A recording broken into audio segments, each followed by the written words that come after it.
Hello बच्चों, Manoj Gupta academy में आपका स्वागत है।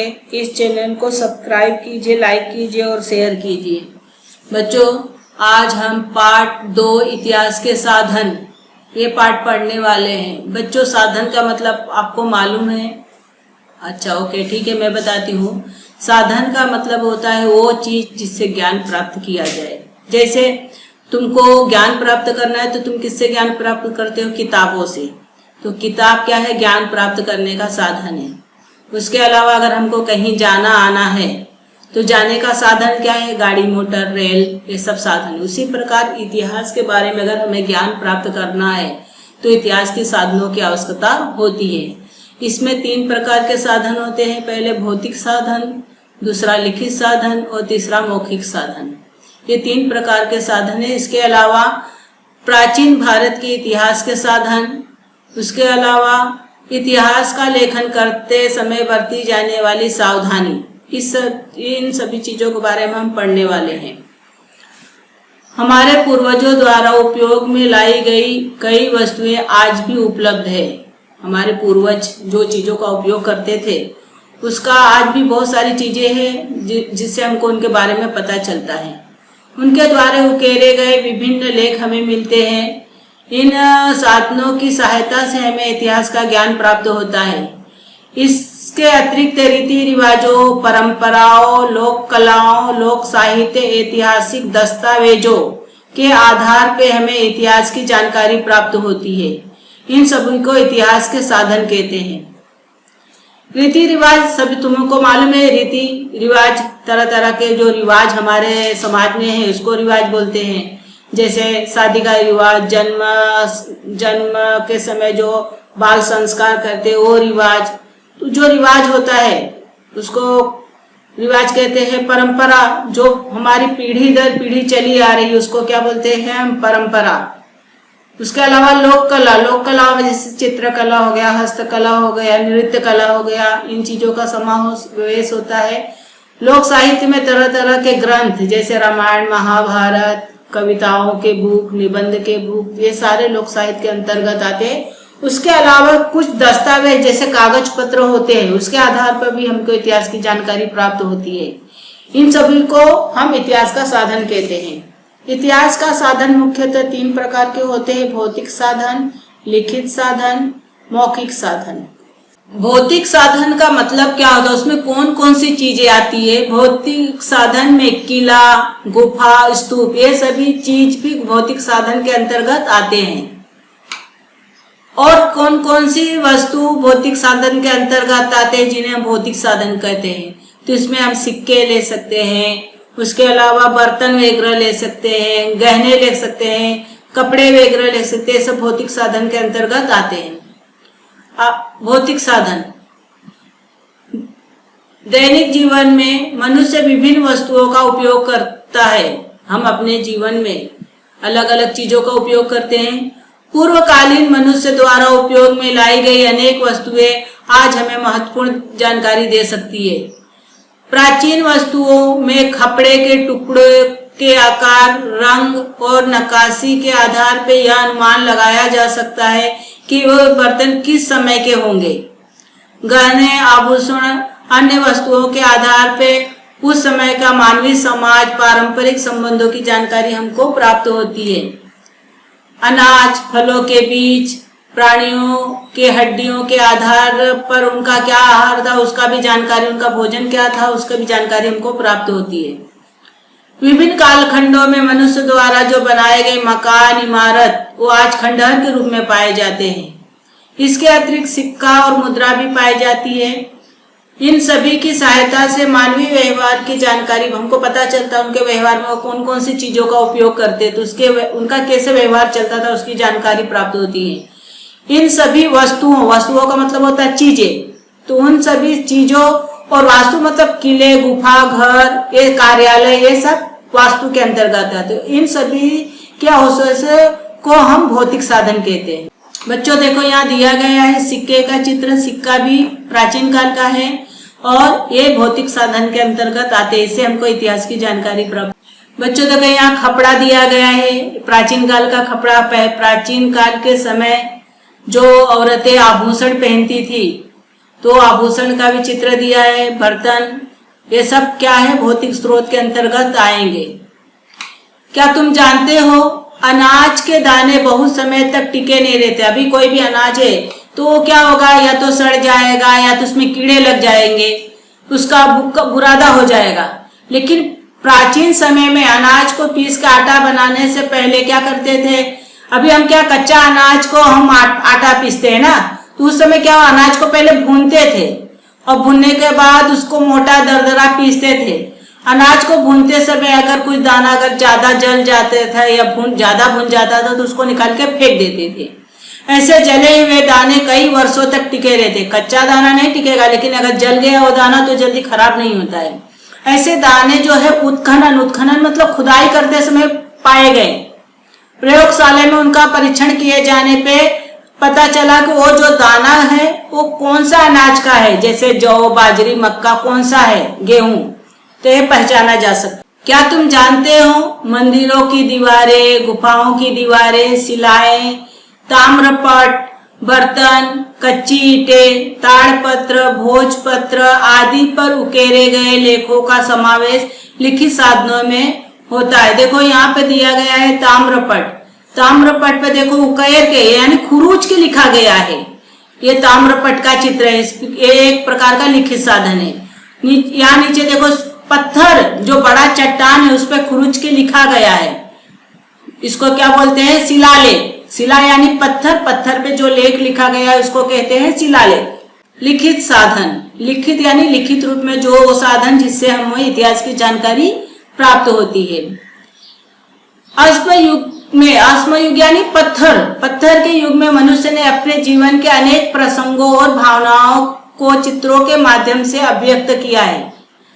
अश्म युग यानी पत्थर, पाषाण युग, अश्म युग को पाषाण युग भी कहते हैं। तो उस समय मनुष्य अपने जीवन के जो घटनाएं घटी या कोई प्रसंग हो गया या उनके मन की भावनाएं वो चित्र के माध्यम से उन्होंने अभिव्यक्त किया, यानी उसमें पत्थरों पर उन्होंने लिखा है।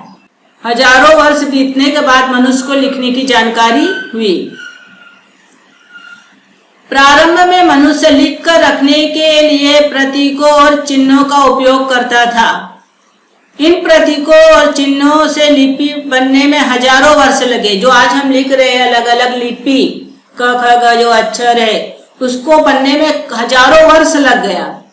प्रारंभिक समय में लिखने के लिए खपड़े, कच्ची ईंटें, पेड़ों की छालें, भोजपत्र जैसी सामग्री का उपयोग किया जाता था। ऐसी सामग्री पर किसी नुकीली वस्तु से लिखे जाने वाले विषय को उकेरा जाता था। अनुभव एवं ज्ञान में जैसे जैसे वृद्धि होती गई वैसे वैसे विविध पद्धतियों द्वारा लेखन प्रारंभ हुआ। पहले लोग उकेर के लिखते थे, बाद में धीरे धीरे वो नरकट से लिखने लगे, फिर पेन से लिखने लगे और उसके बाद अभी कंप्यूटर वाले पेन से लिखने लगे। यानी वो जो लिखने की जो अलग अलग पद्धति है वो शुरू हुआ। आसपास में घटित घटनाओं, सरकारी दरबार में चलने वाले कामकाज का वृत्तांत आदि जानकारी लिखने की पद्धति प्रारंभ हुई।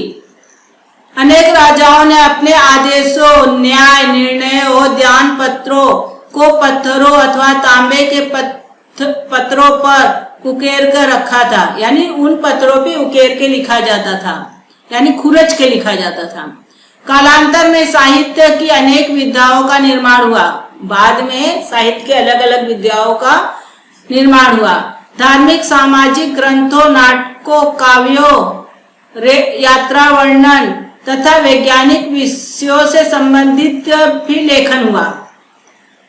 ऐसे साहित्य सामग्री से उस समय तात्कालीन यानी उस समय के इतिहास को समझने में सहायता प्राप्त होती है। इस संपूर्ण साहित्य को हम लिखित साहित्य कहते हैं या लिखित साधन कहते हैं। देखो बच्चों, यहाँ चित्र दिया है, तुम जानते हो क्या? भोजपत्र।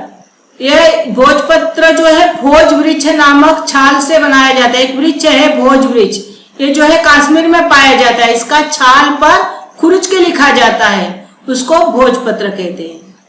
मौखिक साधन, मौखिक साधन का मतलब होता है वो साधन जिसके द्वारा हम वो साधन जो मुंह से बोला जाए, वो मुंह से बोला गया साधन जिससे हमको इतिहास की जानकारी प्राप्त हो। जैसे यहाँ पे दिया गया ओवी यानी चक्की का गीत, लोकगीत, लोक कथा जैसे साहित्य लिख कर रखा नहीं जाता।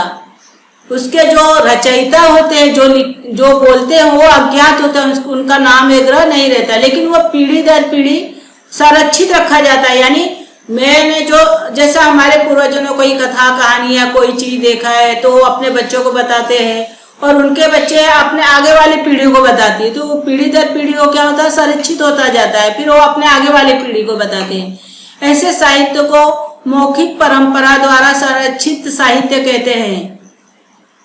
इस साहित्य में ओविया, लोकगीत, लोक कलाएं जैसी लोक साहित्य विद्याओं का समावेश होता है। ऐसे साधनों को इतिहास का मौखिक साधन कहते हैं। क्या तुम जानते हैं, ओवी देखो यहाँ एक चक्की का गीत दिया गया है, उसका मैं मराठी में है और उसका हिंदी में भी रूपांतरण दिया गया है। पांडुरंग पिता रुक्मणी माझी बया, आषाढ वारीला पुंडलिक आला न्याया। पांडुरंग पिता और रुक्मणी मेरी माया, माया यानी मैया, यहाँ बया लिखा है ना, बया मतलब मैया यानी माँ। पांडुरंग पिताजी और रुक्मणी मेरी माता है। आषाढ़ के मेले में, वारेला मतलब मेले में, ले जाने पुंडलिक आया, ले जाने के लिए पुंडलिक आया है। लोकगीत का भी उदाहरण दिया गया है। ये पीढ़ी दर पीढ़ी चलते जाता है, जैसे कोई गा रहा है फिर उसका सुन के आगे वाले पीढ़ी गाएंगे।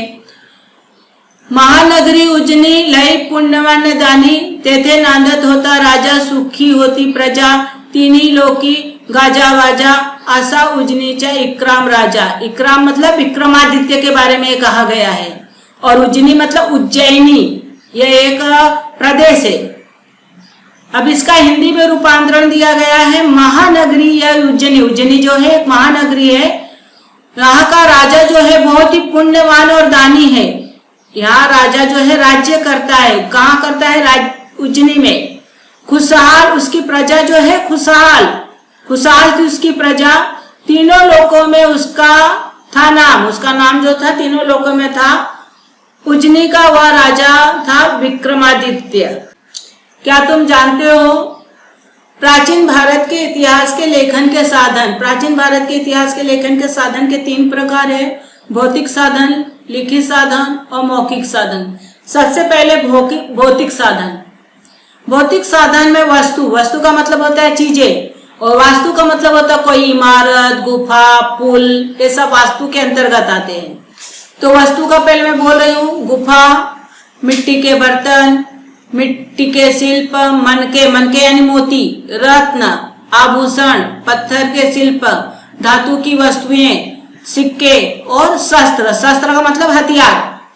वास्तु में गुफा, मकान, स्तूप, गुफाएं, मंदिर, गिरजाघर, मस्जिदें, स्तंभ, ये सब वास्तु के अंतर्गत आते हैं। ये सारे क्या है, भौतिक साधन।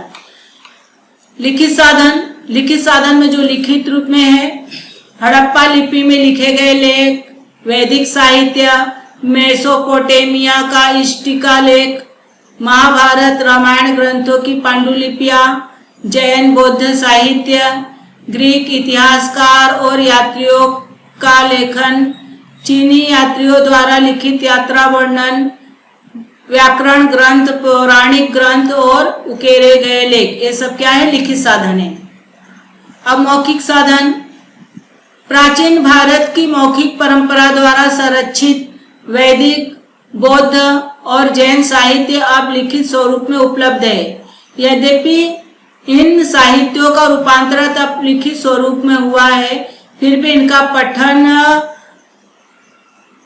पठन करने की परंपरा अब भी जारी है। इतिहास के लेखन हेतु मौखिक साहित्य का उपयोग किया जाता है, तब उसका समावेश मौखिक साधन में, इसमें जैसे ओवी, लोकगीत, ये सब क्या है, मौखिक साधन है। प्राचीन भारत के इतिहास के साधन, अश्म युग से लेकर ईस्वी सन की 8वीं शताब्दी तक का कालखंड भारतीय इतिहास का प्राचीन कालखंड माना जाता है। भारत के अश्म युग यानी पाषाण युग की जानकारी पुरातत्वीय उत्खनन का मतलब जो खुदाई हुआ उसके द्वारा हमको पाषाण युग की जानकारी प्राप्त होती है। उस कालखंड में लिपि का विकास नहीं हुआ था, जो अक्षर था उसका अक्षर का विकास नहीं हुआ था, उस समय अक्षर नहीं बने थे। ईसा पूर्व 1500 के पश्चात प्राचीन इतिहास की जानकारी वैदिक साहित्य द्वारा प्राप्त होती है, जो वैदिक साहित्य उसके द्वारा हमको प्राप्त होती है। आरंभ में वेद लिखित स्वरूप में नहीं थे। देखो ये वेद दिया गया है, वेद का चित्र है। ये चित्र जो है ये बाद में लिखा गया, पहले लिखित स्वरूप में नहीं थे। प्राचीन भारतीयों ने उन्हें कंठस्थ करने की तकनीक से विकसित किया। उनको पहले वो याद कर लेते थे, कंठस्थ मतलब याद कर लेते थे और याद करके वो अपने शिष्यों को सुनाते थे, उनका शिष्य आगे उसको अपने शिष्य को सुनाता था, बाद में ये लिखे गए। वैदिक साहित्य तथा उसके पश्चात लिखा गया साहित्य प्राचीन भारत के इतिहास के महत्वपूर्ण साधन है। ये जो साधन है महत्वपूर्ण साधन माने गए हैं। इन साहित्य में ब्राह्मण ग्रंथ, उपनिषद, आरण्यक, रामायण, महाभारत, महाकाव्य, जैन और बौद्ध ग्रंथ, नाटक, काव्य, शिलालेख, स्तंभलेख, विदेशी यात्रियों के यात्रा वर्णन आदि का समावेश होता है। ये जो बताया गया है ये सारे भी इस प्रकार के ग्रंथ के रूप में होते हैं। इसी भांति पुरातत्वीय उत्खनन में जो खुदाई हुई है उसमें पाई गए वस्तुएं यानी चीजें, पुरानी जो किला, महल, स्तूप ये सब है, भवन, सिक्के जैसे भौतिक साधनों के सहायता से हमें प्राचीन भारत के इतिहास को हम समझ सकते हैं। इतिहास लेखन के प्रति सावधानी। इतिहास के साधनों का उपयोग में लाते समय या उपयोग करते समय हमें सावधानी बरतनी पड़ती है। कोई लिखित प्रमाण केवल पुरातन यानी प्राचीन होने के कारण विश्वसनीय होगा ऐसा नहीं होता। प्राचीन है तो ऐसा जरूरी नहीं कि वो सही होगा या उस पर विश्वास किया जा सकता है वो गलत भी हो। वह किसका लिखा है, क्यों लिखा है, कब लिखा है, इसकी पूरी तरह से छानबीन करनी पड़ती है। विविध प्रमाणिक साधनों के आधार पर अगर वो प्रामाणिक है, सही है, सत्य है, उसके आधार पर निष्कर्षों के साथ उसकी पड़ताल करनी पड़ती है। इतिहास के लेखन में सूक्ष्म विश्लेषण पद्धति को बहुत महत्व प्राप्त है, यानी उसका बारीकी से विश्लेषण करने का महत्व ज्यादा है।